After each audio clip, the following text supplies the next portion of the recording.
નમસ્કાર. સતકેવલ સાહેબ, સતકેવલ વિદ્યા મંદિર, પરમગુરુ પાઠશાળા સંકુલ સારસા. હું અમિત ભાટિયા આપ સૌ વિદ્યાર્થી મિત્રોનું હાર્દિક સ્વાગત કરું છું.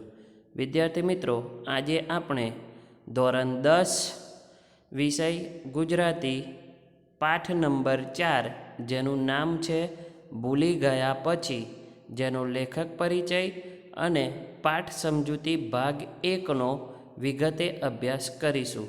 વિદ્યાર્થી મિત્રો, આપણે આ પાઠની સમજૂતી 2 ભાગમાં મેળવીશું. તો આજે આપણે પાઠની સમજૂતી ભાગ 1 તેના વિશે વિગતે અભ્યાસ કરીશું.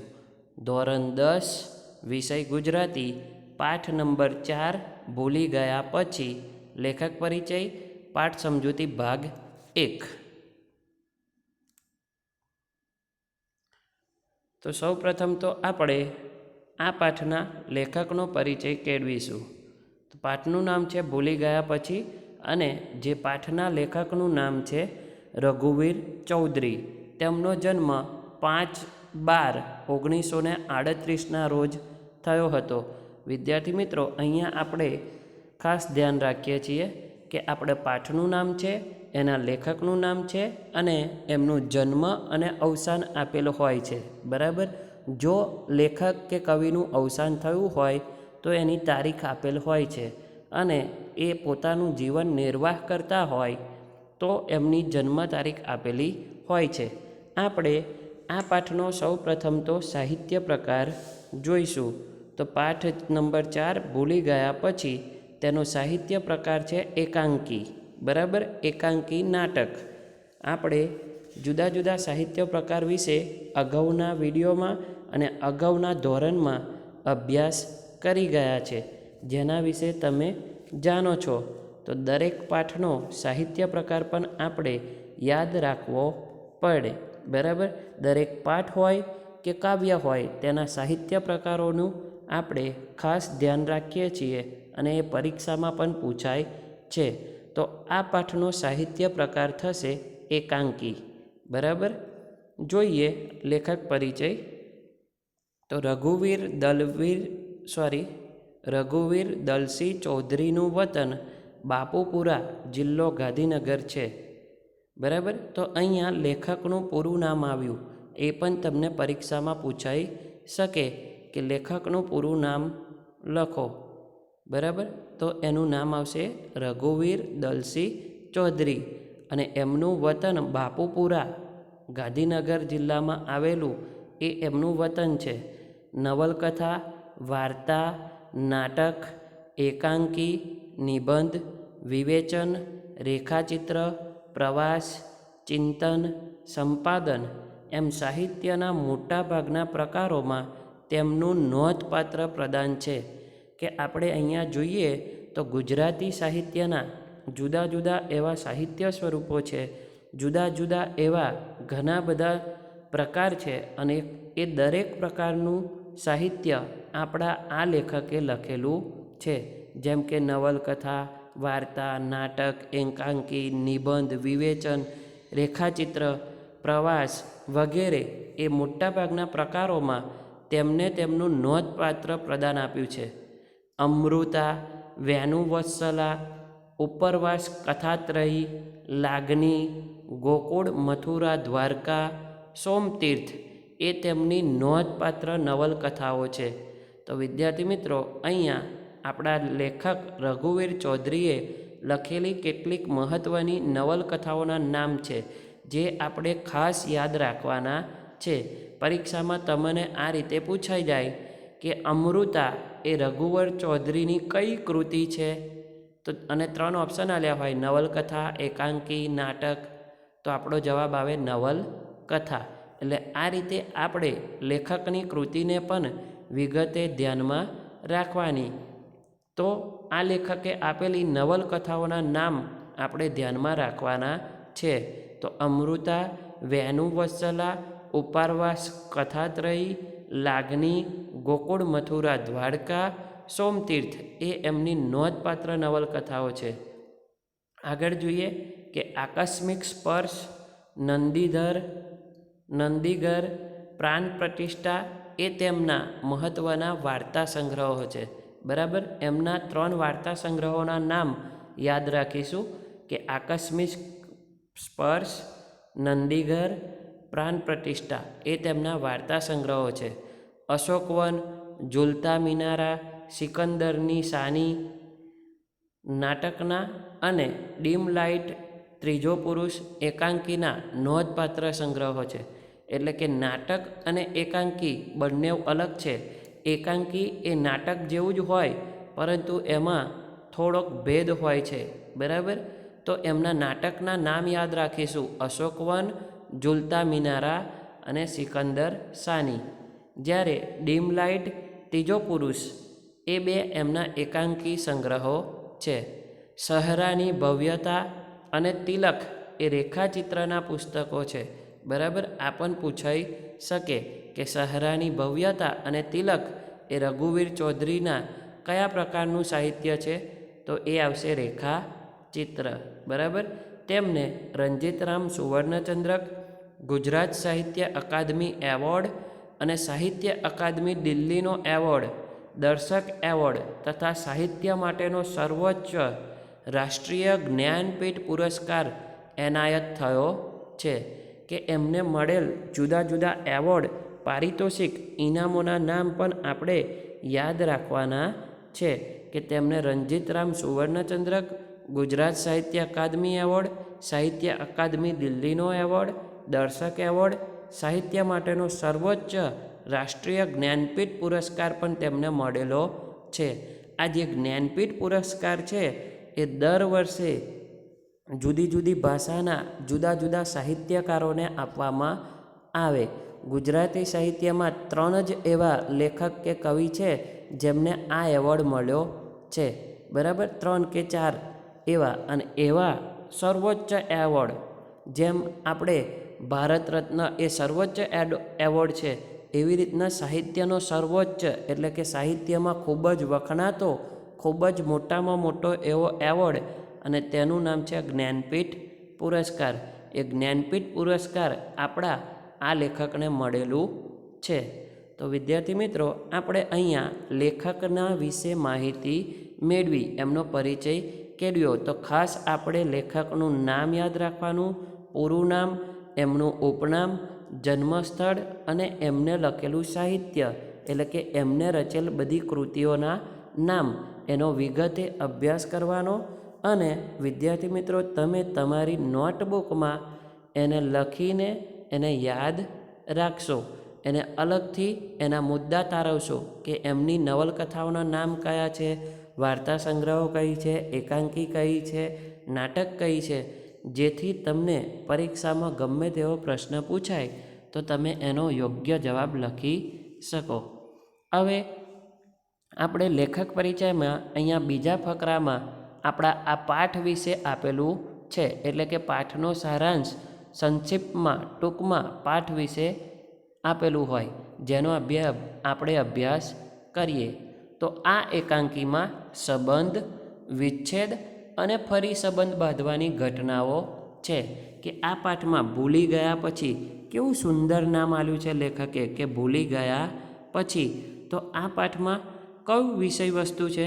તો આ પાઠમાં સંબંધ, વિચ્છેદ, વિચ્છેદ એટલે કે છૂટા પડવું, અને ફરી સંબંધ બાંધવાની ઘટના છે.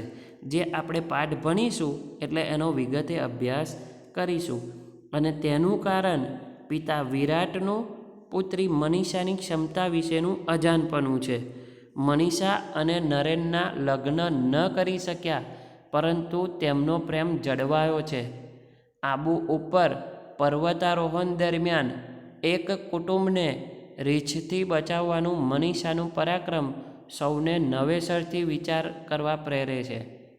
બાહ્ય બનાવો અને અંદર વહેતા પ્રવાહને લેખકે સંવાદમાં એવી રીતે ગૂંથ્યા છે કે એકાંકીનું રહસ્ય, પાત્રોનો પરિચય અને સુખદ અંત અહીં અખંડ રીતે પ્રગટ થયા છે. લેખકની સંવાદ શક્તિ આ એકાંકીને બરકટ બનાવે છે. એટલે કે આ એકાંકીમાં, આ નાટ્યકૃતિમાં લેખકે સરસ મજાનું એવું એક ઘટના, એક પ્રસંગનું સુંદર એવું વર્ણન કર્યું છે. અને આ એકાંકી આ પાઠના બે મુખ્ય પાત્રો છે, એક છે નરેન અને એક છે મનીષા. ખાસ યાદ રાખજો વિદ્યાર્થી મિત્રો કે સંબંધ એટલે કે નરેન અને મનીષા નામની છોકરીનું સગાઈ કરવામાં આવે છે.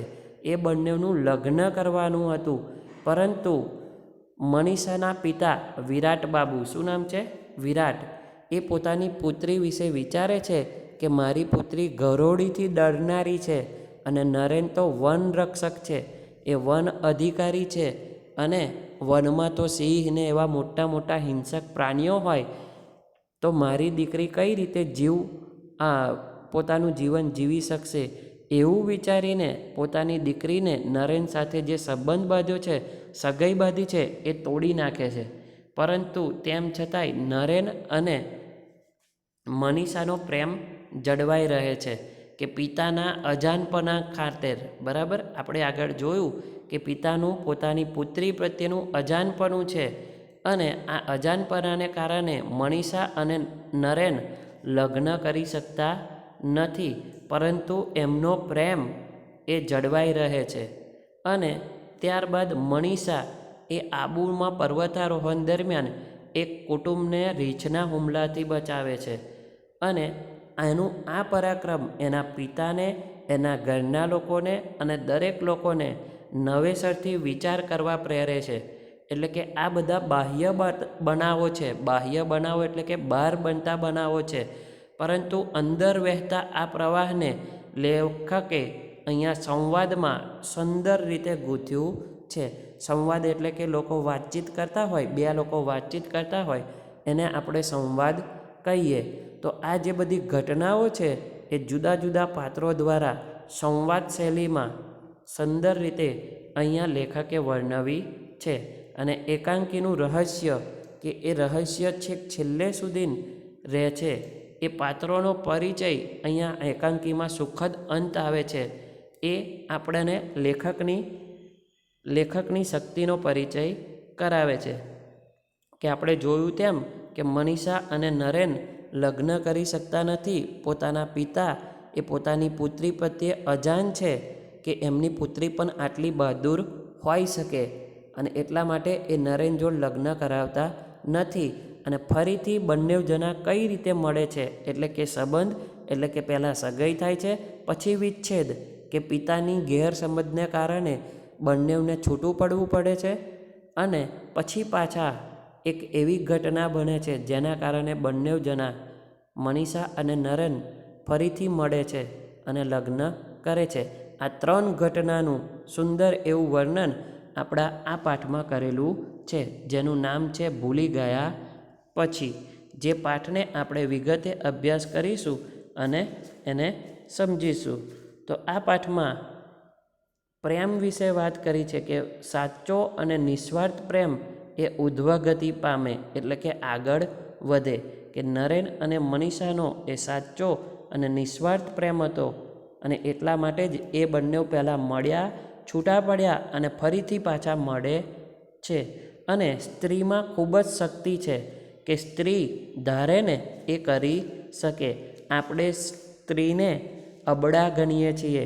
આપણો પુરુષ પ્રધાન સમાજ એ સ્ત્રીને અબળા ગણે છે કે સ્ત્રી સાહસિક કે સાહસભર્યું કોઈ પણ કાર્ય સ્ત્રી કરી શકે ના, એવું વિચારતો આપણો સમાજ એ સમાજને સરસ મજાનું ઉદાહરણરૂપ આલતી આ વાર્તા કે સ્ત્રી ધારે ને એ કરી શકે, કે મનીષા નામની છોકરી અહીંયા જે ધારે ને એ કરી શકે છે, એનું સુંદર ઉદાહરણ આલતી આપણી આ એકાંકી, જેનો આપણે વિગતે અભ્યાસ કરીશું.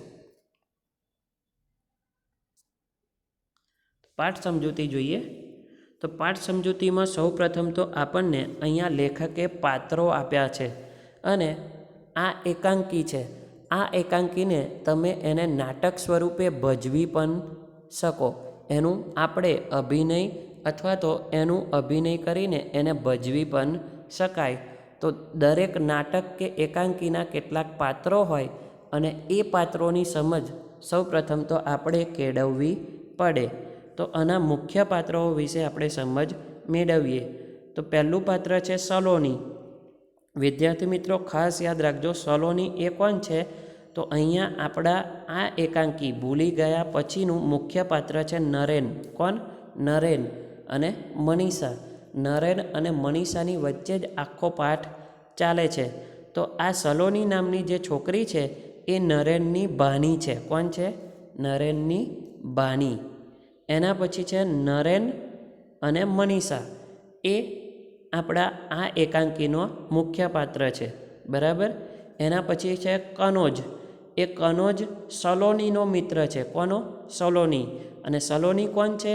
તો સલોની એ નરેનની બાની છે. ખાસ યાદ રાખજો. આનંદ.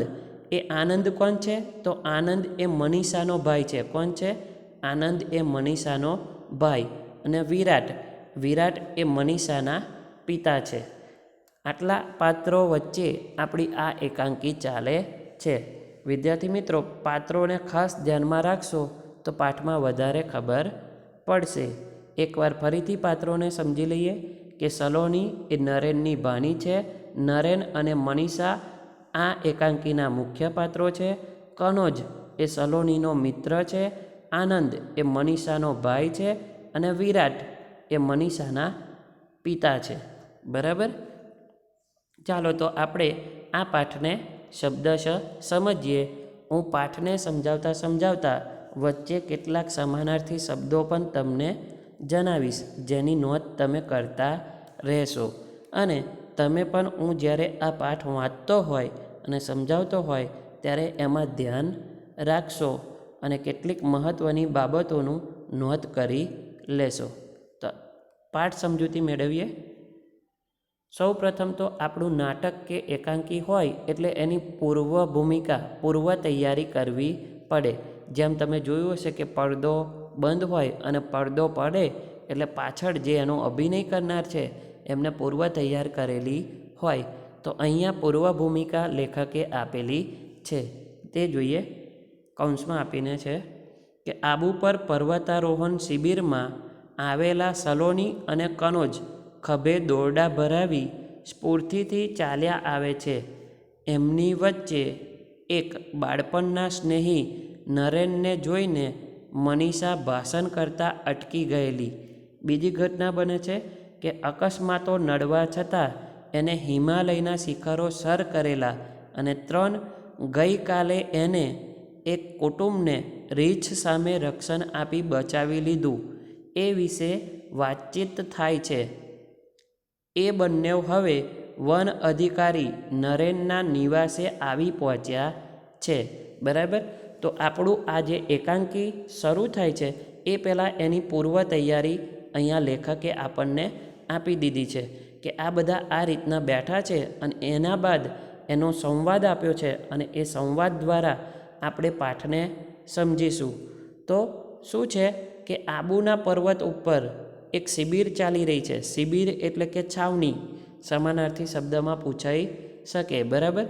કે આબુ પર પર્વતારોહણ એટલે કે પર્વત ચડવાની એક શિબિર ચાલી રહી છે.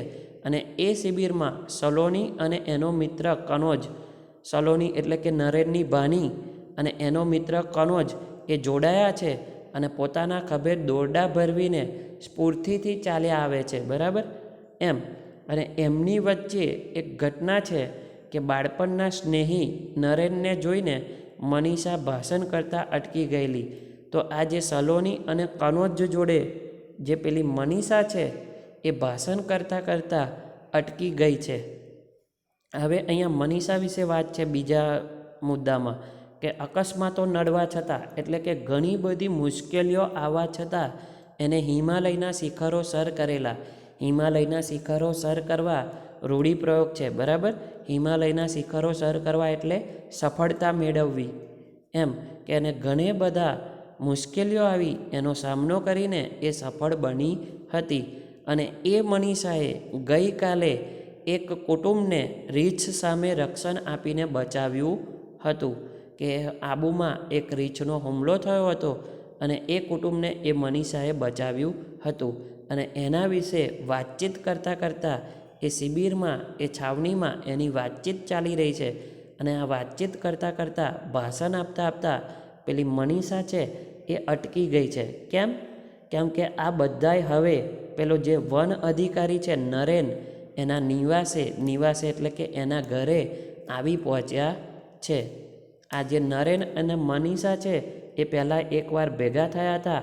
એ બંનેની સગાઈ થઈ હતી અને હવે સગાઈ તૂટી ગઈ છે અને એ બંને હવે ફરીથી મળવાના છે.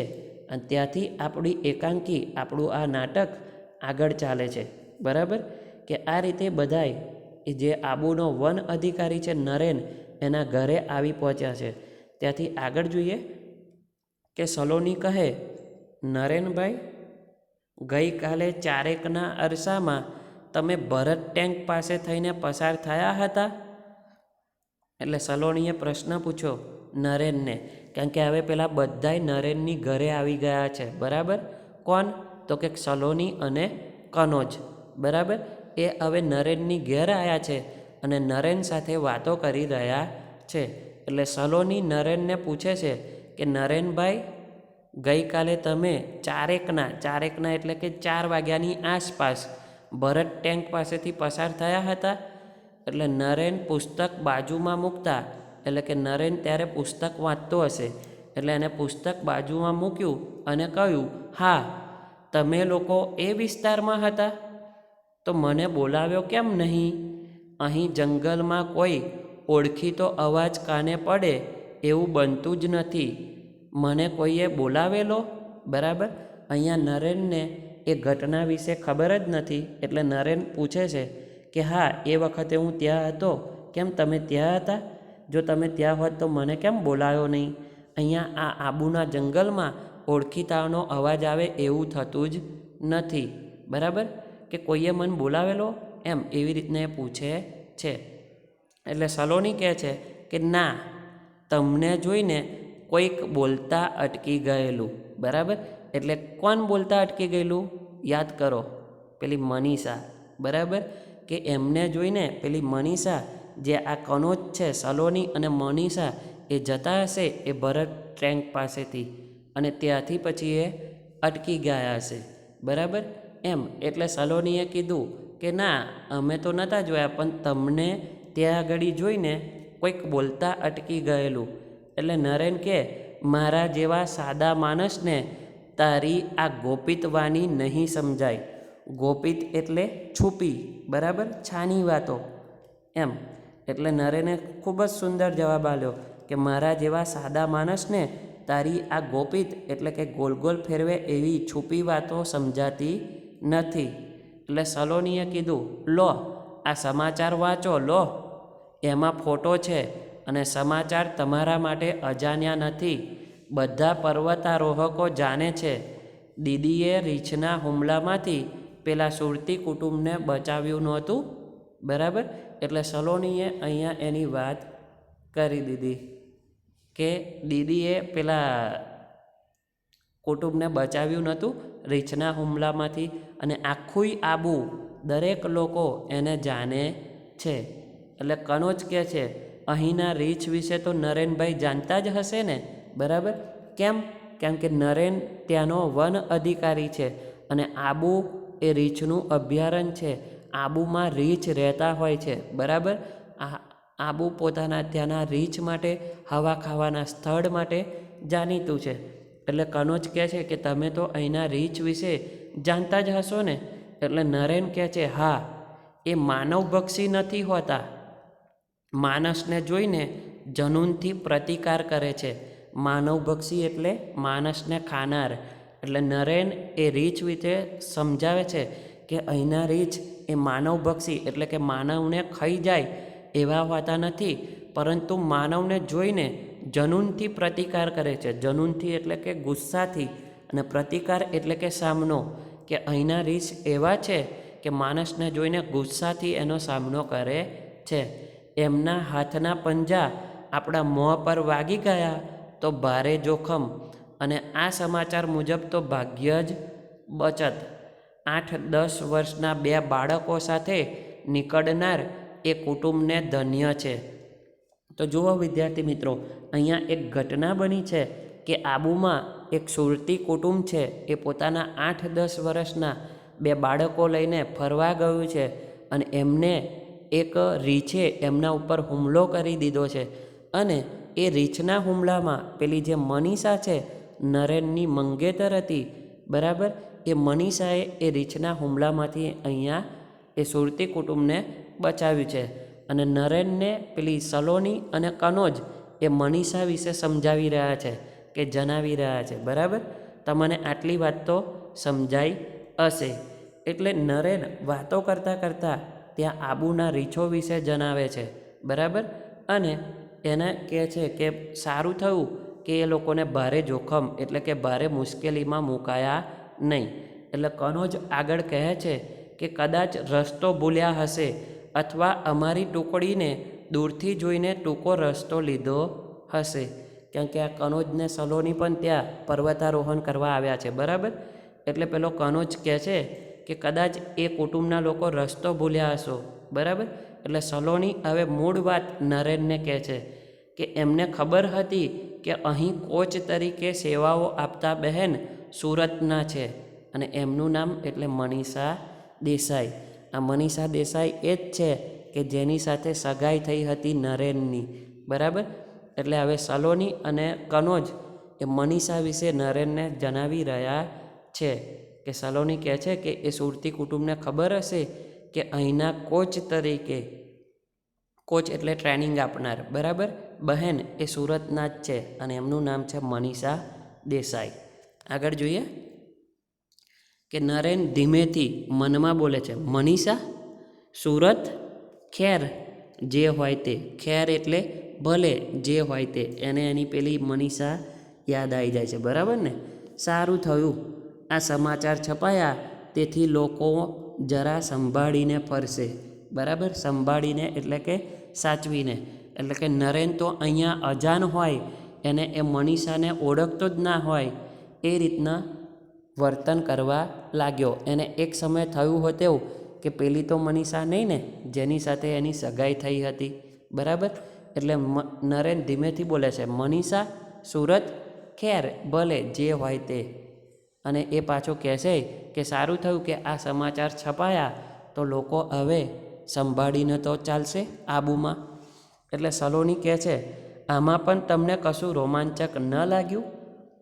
જુઓ, અહીંયા સલોની અને કનોજ એ નરેનની મજા લઈ રહ્યા છે અને એ જ મનીષા વિશે જણાવી રહ્યા છે.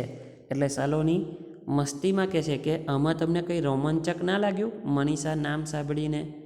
એટલે નરેને કહ્યું, તું કેમ આજે બધું આ રીતે પૂછે છે શું સલોની? બરાબર. કે હવે નરેનને ધીમે ધીમે ખબર પડવા લાગે છે. એટલે નરેન કહે છે કે તું આજે આવી રીતે કેમ પૂછે છે શું સલોની? એટલે સલોની કહે છે, એ જ કે હું પૂછું છું એ બધું એડે જાય છે. એડે એટલે કે નકામું. એટલે કે સલોની અહીંયા નરેનને કહેવા લાગે છે, બરાબર, કે હું એ જ પૂછું છું કે આજે બધું નકામું કેમ જાય છે? તમે આવા શુષ્ક ક્યારથી થઈ ગયા? શુષ્ક એટલે કે નીરસ. કે સલોની એના ભાઈને કહે છે, એના મામાને, બરાબર, કે તમે આવા શુષ્ક એટલે કે નીરસ ક્યારથી થઈ ગયા?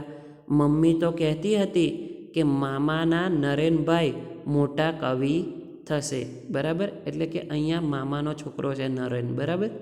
એમ મારી ભૂલ છે, એને સુધારજો. કે અહીંયા મામાના નરેનભાઈ મોટા કવિ થશે. એટલે કે એના મામાનો છોકરો છે આ નરેન, બરાબર, સલોનીનો. એટલે સલોનીની મમ્મી સલોનીને કહેતી હતી કે મામાનો છોકરો છે નરેન, એ તો મોટો કવિ થશે. કેમ કે એની મમ્મી કહે છે કે નૈસર્ગિક સૌંદર્ય પાછળ તમે ગાંડા હતા, તેથી જ તો ફોરેસ્ટ ઓફિસરની તાલીમ લીધેલી, બરાબર. નૈસર્ગિક સૌંદર્ય એટલે કે કુદરતી સૌંદર્ય, કુદરતનું સુંદરતા. સમાનાર્થી શબ્દ પૂછાઈ જાય. નિસર્ગ એટલે કુદરત અને સૌંદર્ય એટલે કે સુંદરતા. એટલે પેલી સલોનીને એની મમ્મીએ કહ્યું હતું કે તારા મામાનો છોકરો છે નરેન, એ નરેન નૈસર્ગિક સૌંદર્ય પાછળ ગાંડો છે અને એટલા માટે જ એને ફોરેસ્ટ ઓફિસરની તાલીમ લીધી. તો નરેન કે એમાં તથ્ય હશે. એટલે કે તારી માએ જે વાત કીધી ને એમાં તથ્ય એટલે કે હેતુ, કે એમાં કંઈક હેતુ હશે. પણ મારી રીતે કહું તો હું માનવ હૃદયના સૌંદર્ય પાછળ ગાંડો હતો. જો અહીંયા નરેન પણ કેટલો હોશિયાર છે કે અહીંયા નરેન કહે છે કે હું તો માનવના હૃદયના સૌંદર્ય પાછળ ગાંડો હતો, કે જે માનવી એનું હૃદય સુંદર હોય એની પાછળ હું ગાંડો હતો. પ્રકૃતિ એની બાહ્ય છબી હતી, પણ જીવનમાં એક અણધારી ક્ષણ આવી અને ઊંડો આઘાત કરી ગઈ. બરાબર, એ અહીંયા પોતાની વાત કહે છે. કઈ વાત? તો કે પેલી મનીષા જોડે જે સગાઈ તૂટી ગઈ એની વાત કરે છે કે હું તો માણસના સુંદરતા પાછળ ગાંડો હતો. બરાબર, પ્રકૃતિ કે એનો સ્વભાવ તો એની બહારની છબી હતી, પરંતુ મારા જીવનમાં એક અણધારી એવી પળ આવી, એવી ક્ષણ આવી જે ઊંડો આઘાત એટલે કે દુઃખ કરી ગઈ. મૂળ વસ્તુ ગુમાવ્યા પછી, મૂળ વસ્તુ એટલે કે મનીષાને ગુમાવ્યા પછી હવે એ બાહ્ય છબીનો, આ નૈસર્ગિક સૌંદર્યનો પણ એટલો મહિમા રહ્યો નથી. હવે માત્ર નોકરી કરું છું, અલબત્ત નિષ્ઠાથી. તો અહીંયા નરેન એ પોતાની વાત હવે જણાવી દે છે. બરાબર, કે મને એ છોકરી ગમતી હતી અને હવે એ છોકરી જોડે સગાઈ તૂટી ગઈ એટલે એ મને ઘણું દુઃખ થયું. બરાબર, એમ હવે તો હું નૈસર્ગિક સૌંદર્યનો એટલો મહિમા રહ્યો નથી. હું ખાલી માત્ર નોકરી કરું છું, અને એ પણ નિષ્ઠાથી એટલે કે પૂરા ખંતથી, શ્રદ્ધાથી. બરાબર, એટલે સલોની કહે છે તો તમે લગ્નના બધા માગા કેમ પાછા ઠેલો છો? બરાબર, લગ્નના માગા ખબર છે ને કે લગ્ન માટે આપણું જે માગવું આવે તે. એટલે સલોનીએ તરત કીધું નરેનને કે જો એવું જ હોય તો તમે બધાએ લગ્નના માગા કે છોકરીઓ તમને પૂછાવે છે એની ના કેમ પાડો છો? એટલા માટે કે મનીષા દેસાઈ નામની એક નમણી ને નાજુક કન્યા પર તમે કવિતાઓ લખતા પણ અને એને લગ્નની ના પાડી. જોયું વિદ્યાર્થી મિત્રો, આપણી મૂળ વાત અહીંયા હવે આવી કે સલોનીએ કહી દીધું કે તમે લગ્નના બધા માગા કેમ પાછા ઠેલો છો, ના પાડો છો? કેમ કે તમે મનીષા દેસાઈ નામની એક નમની અને નાજુક કન્યા ઉપર કવિતાઓ લખતા હતા, હે ને? અને એને જ તમને લગ્નની ના પાડી. અને આ એ જ મનીષા દેસાઈ છે જેને પેલા સુરતી કુટુંબને રીંછના હુમલામાંથી બચાવ્યું હતું. એટલે નરેન સલોનીનો સુંદર જવાબ આલે છે. એ નમણી અને નાજુક હતી એ ખરું એટલે સાચું. એ નમણી એટલે કે સુંદર અને નાજુક એટલે કોમળ. એ સુંદર અને કોમળ હતી એ સાચું, પણ એના પર કવિતા નહોતો લખતો. હું તો એને જ કવિતા માનતો હતો. જો કેટલું સુંદર વર્ણન કે હું તો એના ઉપર કવિતા નહોતો લખતો, પણ હું તો એને જ કવિતા માનતો હતો. આટલો નિસ્વાર્થ પ્રેમ એ નરેનનો હતો. અને બીજું, એને ના નહોતી પાડી. ખેર ભલે, એ નાજુક કન્યાનું નામ મનીષા હતું, અટક દેસાઈ અને ગામ સુરત હતું. તેથી આ ખડતલ અને નિર્ભય કન્યાને હું મારા પૂર્વજીવનની મનીષા માની લઉં? હવે તો એની અટક પણ બદલાઈ ગઈ હશે. જોયું વિદ્યાર્થી મિત્રો, આપણે આખી ઘટનાનું મુખ્ય કારણ અહીંયા હવે આવ્યું કે નરેન કહે છે કે હું જે છોકરીને પસંદ હતો, જે છોકરી મને પસંદ હતી, જેની સાથે મારી સગાઈ થઈ હતી, એને જ હું કવિતા માનતો હતો. બરાબર, એ નાજુક અને નમણી હતી અને એને લગ્નની ના નથી પાડી, પરંતુ એના પિતાજીના કારણે એને ના પાડી હતી. એનું નામ મનીષા હતું, અટક દેસાઈ હતી, તે સુરતની હતી. તે દરેક ઘટના એ જે પેલી રીંછના હુમલામાંથી બચાયેલ મનીષા સાથે કરાય નહીં. એની સરખામણી એની જોડે કરાય નહીં. કેમ કે રીંછના હુમલામાંથી જેને બચાવી એ તો કેવી છે? ખડતલ એટલે કે બહાદુર, નિર્ભય, ડર્યા વગરની એવી. અને એવી છોકરીને હું મારી પૂર્વજીવનની મનીષા માની લેતો નથી. હવે તો એની અટક પણ બદલાઈ ગઈ હશે. એટલે કે અહીંયા નરેનને ચિંતા પણ છે કે હવે તો એ ક્યારની લગ્ન પણ કરી લીધું હશે. એટલે સલોની કહે છે અને એની અટક ન બદલાઈ હોય તો? બરાબર, સમજાય છે ને વિદ્યાર્થી મિત્રો? કે જો સલોની કહે છે કે એ જ મનીષા હોય તો? જે વ્યક્તિ નાજુક અને નમની હોય એ જ ખડતલ અને નિર્ભય ન થઈ શકે? એટલે અહીંયા આગળ સલોની પોતાના ભાઈ નરેનની વાતને બઢાવો આલે છે અને કહે છે કે તમે જે મનીષાને નાજુક ને નમણી ગણો છો, શું એ ખડતલ અને નિર્ભય ના બની શકે? બની શકે, બરાબર ને? આપણે જોયું એમ કે સ્ત્રી ધારે એ કરી શકે છે, તો એ ખડતલ અને નિર્ભય પણ બની શકે છે. આ મુદ્દા પર તો અમે કુમારી મનીષા દેસાઈએ એક દિવસ ભાષણ આપેલું. જુઓ, જરા ફોટો ધ્યાનથી જુઓ, બરાબર? કે આ રીતે એનો ફોટો બતાવે છે પેલી સલોની મનીષાનો, બરાબર? આગળ જોઈએ કે નરેન, આંખો તો એવી જ છે, પણ સૈનિક બાળા જેવો યુનિફોર્મ? ના ના સલોની, એ ન હોય.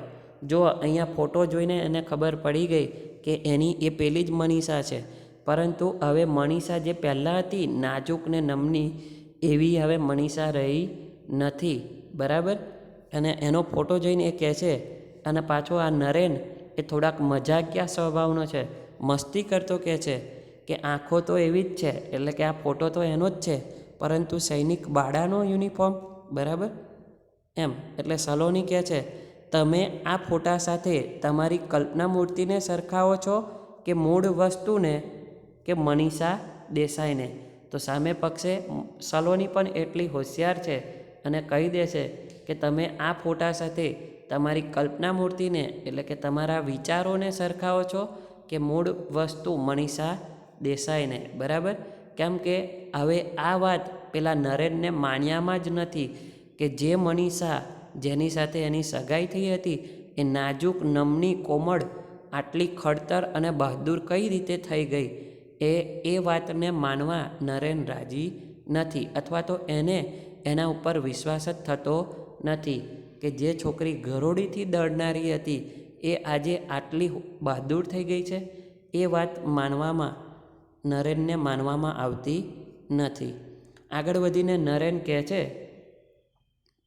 કે એ મનીષાનું આવું રૂપાંતર મારે અભિનંદન આપવા આવવું જોઈએ, જો ખાતરી થાય કે, અહીંયા કવિએ છોડી દીધું છે, એટલે કે નરેન હવે વિચારી રહ્યો છે, જો ખાતરી થાય કે એ જ મનીષા છે તો મારે તો એને અભિનંદન આપવા આવવું પડે, કેમ કે એનું આટલું બધું રૂપાંતર થઈ ગયું. એ નાજુક નમણીમાંથી કેવી ખડતલ અને નિર્ભય બની ગઈ, બરાબર?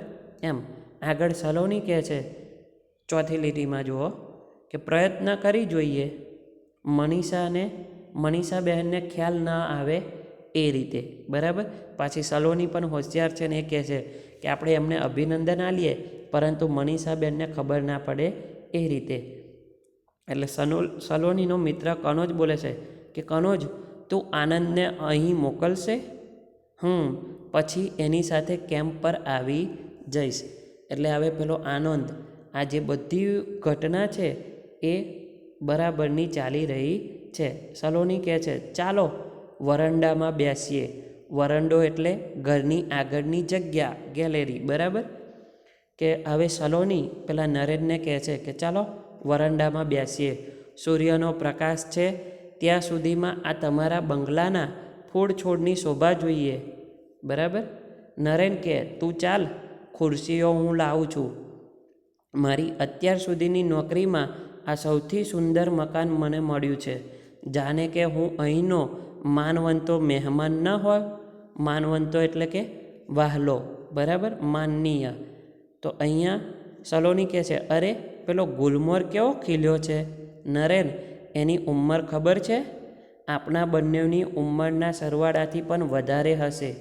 નજર પડી ત્યારે મને પણ આવો જ પ્રશ્ન થયેલો, બરાબર? કે આ રીતના આવે સલોની અને નરેન પોતાના ઘરની આગળ બેઠા છે અને પ્રકૃતિનું સૌંદર્ય માણી રહ્યા છે, બરાબર? એટલે નરેન ખુરશી લેવા ગયો અને એમના ઘરની બહાર જે ગુલમોરનું ઝાડ છે એના વિશે એ વાત કરી રહ્યા છે કે આટલું ઘરડું ઝાડ આટલું પ્રફુલ્લિત થઈ શકે, બરાબર? કે આટલું ઘરડું ઝાડ, આટલું ઘરડું એટલે કે જીર્ણ તૂટેલું ફૂટેલું ઝાડ આટલું પ્રફુલ્લિત એટલે કે આટલું તાજગીભર્યું થઈ શકે, એમ એવી રીતના નરેન કહે છે. એટલે નરેન અહીંયા આ ઘટનાને પોતાની મનીષા સાથે પણ સરખાવે છે કે જે મનીષા નાજુક ને નમની હતી એ આજે ખડતલ અને બહાદુર થઈ શકે. દૂર જોતા, અરે આ પેલો દોડતો આવે છે એ તો મનીષાનો નાનો ભાઈ. આટલા વર્ષે બાળક જ રહ્યો, બરાબર સાડા ચાર વર્ષે હું એને જોઉં છું. જો વિદ્યાર્થી મિત્રો, અહીંયા હવે આપણી વાત આવી ગઈ કે નરેનની સગાઈ તૂટે 4 થી 4.5 વર્ષ થઈ ગયા છે, બરાબર. એટલે નરેન પેલો જે છોકરો આવે છે દોડતો, એ કોણ આવી રહ્યો છે? આનંદ, મનીષાનો ભાઈ. અને એને જોઈને બોલી ઉઠે છે કે અરે પેલો દોડતો આવે છે એ તો મનીષાનો નાનો ભાઈ જ છે. આટલા વર્ષો થયા છતાં એ નાના બાળક જેવો જ રહ્યો. આજે એને 4.5 વર્ષ પછી મેં એને જોયો. એટલે સલોની કે હવે કંઈ બાકી છે ખાતરી કરી લેવામાં? એટલે સલોનીએ કીધું કે હવે કંઈ બાકી છે કે જે પેલી રીંછના હુમલામાંથી બચાવનાર મનીષા દેસાઈ જ હતી? એટલે નરેન કહે છે હા, મૂળ વસ્તુ મનીષાનું મન. બરાબર. કે નરેન અહીંયા જાણવા માગે છે કે પોતે તો હજુ મનીષા સાથે જોડાયેલો છે, પણ શું મનીષા એની સાથે જોડાયેલી છે? એનું મન હજુ પણ નરેનને પસંદ કરે છે? એના વિશે નરેન કહે છે કે હા, હજુ પણ મારે ખાતરી કરવાની રહી. કઈ ખાતરી કરવાની રહી? તો કે મૂળ વસ્તુ મનીષાનું મન. બરાબર. આગળ જોઈએ.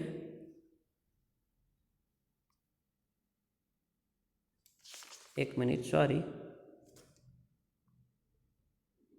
હા, કે બીજી લીટીમાં જુઓ કે સલોની, એટલે નરેન ઉપરલી લીટી આવી છે એની નીચે, કે સલોની તમને દૂરથી જોતાં જ તેની વાણી ખોવાઈ ગઈ હતી. બરાબર. અને તેના મન વિશે બાતમી આપનાર મારાથી ચડિયાતું તમને કોઈ મળવાનું નથી.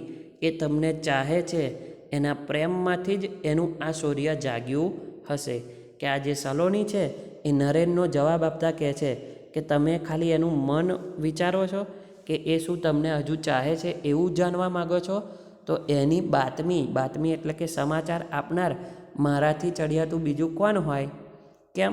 કેમ કે એ મનીષા જ્યારે ભાષણ આપતી હતી ત્યારે તમને જોઈને એની વાણી ખોવાઈ ગઈ હતી. જો આગળનું યાદ કરો, છે ને, કે ભાષણ આપતા એ મનીષા અટકી ગઈ હતી નરેનને જોઈને. અને આ બાતમી એટલે કે આ સમાચાર આપનાર મારાથી ચડિયાતું એટલે કે સલોનીથી ચડિયાતું બીજું કોણ હોય? એ તમને આજે ચાહે છે, એના પ્રેમમાંથી જ એનું આ શૌર્ય જાગ્યું હશે. કે આજે પણ એ મનીષા તમને પ્રેમ કરે છે અને એટલા માટે જ એનું આ શૌર્ય એટલે કે બહાદુરી જાગી હશે કે જે પિતાજીએ ના પડાવી અને તમને મળવા માટે આજે એ બહાદુર બની છે. એટલે નરેન કહે છે કે શક્ય છે, એટલે હોઈ શકે, આ બની શકે. આવ આનંદ કેમ આમ દોડતો આવ્યો? હવે જો પેલો આનંદ આવી ગયો છે. આનંદ કોણ છે? મનીષાનો ભાઈ. અને એને જોઈને નરેન પૂછે છે કે કેમ આમ દોડતો આવ્યો? સોરી. તો સલોની કહે છે અહીં આવ્યા પછી એ ચાલવાનું ભૂલી ગયા છે, બસ દોડે જ છે. એટલે કે સલોની ટોન મારે છે. બરાબર. આનંદ કહે છે આજે તો કારણ પણ હતું. કનોજે કહ્યું કે મને અહીં બોલાવ્યો છે, તમને મળીને પાછું બસ સ્ટેન્ડે જવું છે. તાર હતો. તાર એટલે કે પહેલાંના જમાનામાં ફોન નહોતા, એટલે તાર આવે, સંદેશો આવે. કોનો તાર હતો? તો કે પપ્પા આવવાના છે. હું અને દીદી એમને લેવા જતા હતા, ત્યાં કનોજે અમારી કાર રોકી અને એ મારી જગ્યાએ ગયો. બરાબર. કે અહીંયા આપણને ખબર પડે છે કે જે પેલી મનીષા દેસાઈનું પરાક્રમ છે એને મળવા માટે એના પપ્પા આવ્યા છે. બરાબર. અને પેલો કનોજ અને સલોની આ જે નરેન અને મનીષાને એક કરાવવા છે, મળાવવા છે, એટલે આનંદને પણ મોકલે છે, જેથી પેલો નરેન એ વાતને સાચી માને. એટલે નરેન કહે છે પણ તારા પપ્પા આમ એકાએક કેમ આવે છે? એટલે આનંદ કહે છે આ મનીષાના પરાક્રમ વિશે છાપામાં વાંચ્યું હશે, અભિનંદન આપવા પધારતા હશે. કે મનીષાનું આ પરાક્રમ છે, પેલા રીંછના હુમલામાંથી બચાયેલું, એને એમને પેપરમાં વાંચ્યું હશે, એટલે એને અભિનંદન આપવા આવતા હશે. એટલે નરેન કે મનીષા કોણ? જો આ નરેન પાછો જાણી જોઈને એવું પૂછે કે મનીષા કોણ? એટલે આનંદ પણ કહેશે તમે પૂછો છો મનીષા કોણ? એની હાજરીમાં આવો પ્રશ્ન ન કરતા, નહીં તો એ આત્મહત્યા કરશે. છે ને, નરેને કેવો મજાકિયા સ્વભાવનો છે કે આ મનીષા કોણ, જાણે કે ઓળખતો જ ના હોય. બરાબર ને? એટલે પાછો આનંદ પણ સરસ મજાનો જવાબ આલે છે કે મનીષા કોણ એવું તમે પૂછો છો? મનીષાના હાજરીમાં આવો પ્રશ્ન ના કરતા, નહીં તો બિચારી આત્મહત્યા કરી લેશે. નરેન અત્યાર સુધી તો જીવી તો છે જ ને, હવે કદાપી એવું નહીં કરે. એટલે નરેન કહે છે કે અત્યાર સુધી તો જીવી છે ને, એટલે કદાપી કે એ ક્યારેય એવું નહીં કરે. એટલે આનંદ કહે છે દીદીનું ભલું પૂછવું અહીંના ઊંચામાં ઊંચા શિખર પર જઈને કૂદે, જેને કાજે આવું આકરું તપ કરીને સિદ્ધિ મેળવી, અને એ પૂછે કે મનીષા કોણ? તો પછી બરાબર કે અહીંયા જો વિદ્યાર્થી મિત્રો આખી વાતનો મર્મ અહીંયા આવ્યો. બરાબર કે જે મનીષા છે એને આટલી આકરી તપશ્ચર્યા કરી, એટલે કે એ મનીષા જ પેલા નરેનને પરણવા માટે એ પણ આ વન અધિકારીની તાલીમ લઈ લીધી. એટલે આનંદ કહે છે કે દીદીનું ભલું પૂછવું અહીંના ઊંચામાં ઊંચા શિખર પર જઈને કૂદી પડે. કેમ? જેને કાજે એટલે જેના માટે આવું આકરું તપ કર્યું, જે ગરોડીથી ડરનારી હતી, બરાબર, જે નમણી અને નાજુક હતી, એ આજે ખડતલ ને બહાદુર થઈ છે. એ કોના માટે? તમારા માટે. અને તમે જ આવું પૂછશો કે મનીષા કોણ? તો એ આત્મહત્યા જ કરે ને. એટલે નરેન કહે છે ખરેખર હું તો ભૂતકાળને બાદ કરીને જ જીવતો હતો. કે નરેન પણ કહે છે ખરેખર સાચે એ મનીષા આજે ખડતલ બની છે. હું તો ભૂતકાળને બાદ કરીને, એટલે કે પહેલાંની બનેલી જે ઘટના છે એને બાદ કરીને જ જીવતો હતો. તો વિદ્યાર્થી મિત્રો, આપણે આપણો પાઠ અહીંયા સુધીને અભ્યાસ કરીશું. આગળનો પાઠ હવે આપણે મારા બીજા વિડીયોમાં ભણીશું. હવે આગળ શું થશે? મનીષા અને નરેન મળે છે, એમના પિતાજી એ બેવને મળાવશે, એ બેવનું કઈ રીતે એ બેવનું મિલન થશે, એની ઘટના અને આ વાર્તાનો સુખદ અંત કઈ રીતે આવશે, જેનો વિગતે અભ્યાસ આપણે આગળના વિડીયોમાં કરીશું. તો અહીંયા સુધી આપણે ભણ્યા કે નરેન અને મનીષા તેમની સગાઈ થઈ છે, એટલે કે એમનો સંબંધ બંધાયો. પછી પિતાજીના અજાણપણાને કારણે બંને છૂટા પડ્યા, અને એમને હવે ભેગા કરાવવા માટે સલોની, કનોજ અને આનંદ એ બંનેને કઈ રીતે ભેગા કરાવે છે, એટલી ઘટનાનો આપણે વિગતે અભ્યાસ કર્યો. હવે બાકીનો પાઠ આપણે આગળના વિડીયોમાં ભણીશું. તો અત્યાર સુધીનું વ્યાકરણ જોઈએ કે સમાનાર્થી શબ્દો અહીંયા સુધીના કેટલાક મહત્ત્વના કે શિબિર એટલે છાવણી, જનૂન એટલે ગુસ્સો, પ્રતિકાર એટલે સામનો, ખેર એટલે ભલે, એડે એટલે નકામું, તથ્ય એટલે હેતુ, પ્રકૃતિ એટલે નિસર્ગ કુદરત, આઘાત એટલે દુઃખ, ગોપિત એટલે છુપી, બાતમી એટલે સમાચાર, શૌર્ય એટલે બહાદુરી, અને કાજે એટલે માટે. બરાબર. કેટલાક વિરોધી શબ્દ પણ જોઈશું. અશક્ય તો શક્ય, નિર્ભય તો ભયભીત, અને સાહસ તો દુસ્સાહસ. એનું પણ આપણે વ્યાકરણના આવા કેટલાક મુદ્દાનો પણ અભ્યાસ કર્યો, જેનો પણ આપણે ધ્યાનમાં રાખીશું. નમસ્કાર. સત કેવલ સાહેબ.